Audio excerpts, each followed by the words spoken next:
Chairman, জাতীয় মুক্তিযোদ্ধা council জামুকার সদস্য, বীর মুক্তিযোদ্ধা ইশতিয়াক আজিজ উলফাত ভাই, তাকে কিছু বলার জন্য অনুরোধ জানাচ্ছি। প্রধান অতিথির বক্তব্য রাখছেন।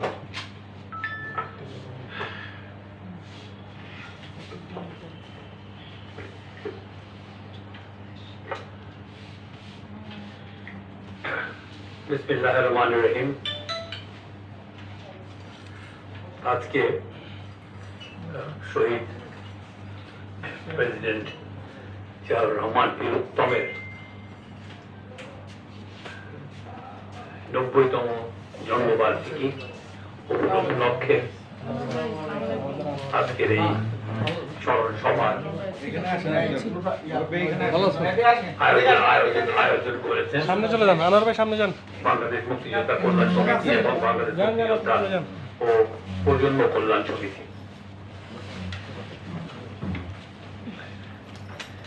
আজকে আপনারা যারা এই অনুষ্ঠানে এসেছেন তাদেরকে সাধুবাদ জানাই, ধন্যবাদ জানাই।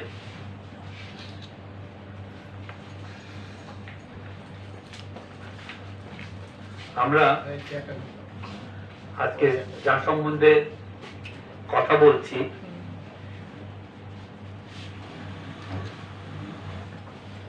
গত 15 বছর, গত 24 5ই আগস্টের আগে জনসমক্ষে তার নাম উচ্চারণ করা কঠিন ব্যাপার ছিল। অথচ এই ক্ষণজন্মা পুরুষ, এই সাহসী মানুষটা যদি না আবির্ভূত হতো বাংলাদেশে, বাংলাদেশের জন্ম হতো কিনা এইভাবে, সেটাই নিয়ে আমাদের সন্দিহান। যখন শেখ মুজিবুর রহমান সাহেব অনেক বড় মাপের নেতা ছিলেন, ওনারা 7ই মার্চে একটা বক্তৃতা দেন। আমরা তখন যুবক, কম বয়স, লাখ লাখ লোক মানুষ সেই বক্তৃতা শুনতে গিয়েছিল। বাংলাদেশের মানুষ তখন বাংলাদেশ যে আসবে সেটা কিন্তু ধারণা করে নিয়েছিল, যদিও রাজনীতিবিদরা সেটা গ্রহণ করতে পারেনি সময় মতন। কিন্তু 7ই মার্চে অনেক টানাপোড়েনের মধ্যে ছিল শেখ মুজিবুর রহমান সাহেব। উনি, সবাই মনে করেছিল যে উনি সেই দিনকারই স্বাধীনতা ঘোষণা করবেন, কিন্তু শেষ মুহূর্তে উনি সেটা উচ্চারণ করেননি। উনি পাকিস্তান জিন্দাবাদও বলেন নাই, পাকিস্তান জিও না কি জানি এরকম একটা, বেঁচে থাকো পাকিস্তান, এরকম একটা শব্দ ব্যবহার করেছিলেন। তারপরে আলোচনা শুরু হয় 13 তারিখে।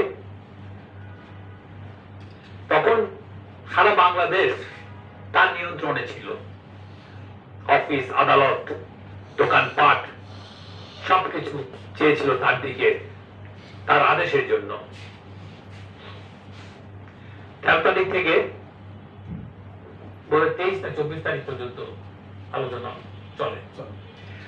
শেষের দিকে সাংবাদিকরা জিজ্ঞাসা করেছিল শেখ মুজিবুর রহমান সাহেবকে যে আলোচনার কি অগ্রগতি হচ্ছে কিনা। উনি 23-24 তারিখে বলেছিলেন, আমি যদি আলোচনা চালিয়ে যাচ্ছি, যদি অগ্রগতি নাই থাকবে, আমি কি ঘোড়ার ঘাস কাটছি? অথচ 24 তারিখে না 30 তারিখে বোধ হয় ভুট্টো সাহেব আসলেন, সব আলোচনা বন্ধ হয়ে গেল। তারা দুজনে কথা বলেছিলেন।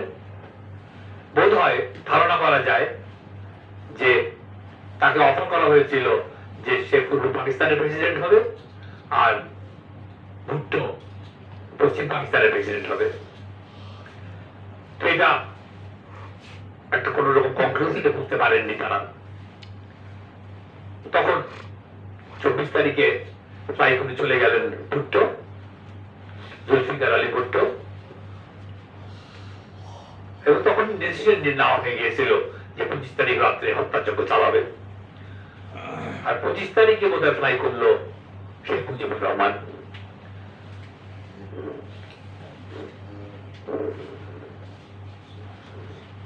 শেখ কামাল আমার বন্ধু ছিল।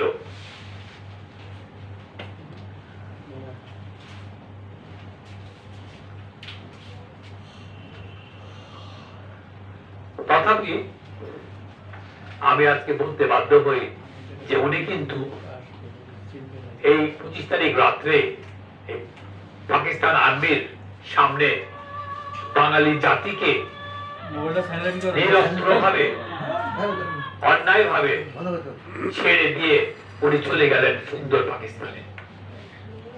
আর পাকিস্তানের মঙ্গল বাহিনী 25 মার্চের রাত্রে হত্যাযজ্ঞ চালালো।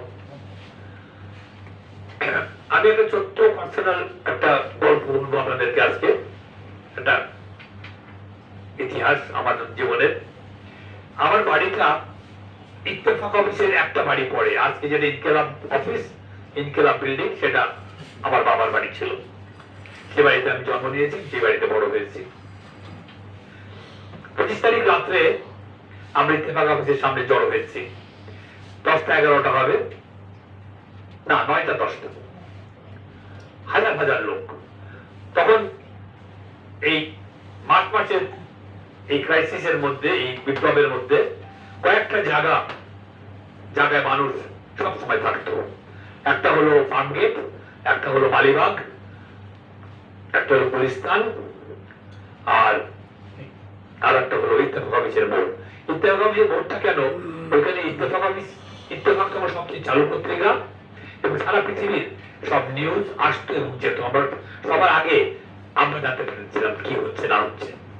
তো 10টা 11টার দিকে, 9টা 10টার দিকে আমরা রাস্তায় দাঁড়ানো, খবর পেলাম যে আমরা যে পাকিস্তান আর্মি ক্যান্টনমেন্ট থেকে বের হয়ে গেছে এবং গোলাগুলি করছে। তা আমরা এটা কনফার্ম করার জন্য অফিসের ভিতরে ঢুকলাম সবার মোবাইলে সাইলেন্ট এবং দেখলাম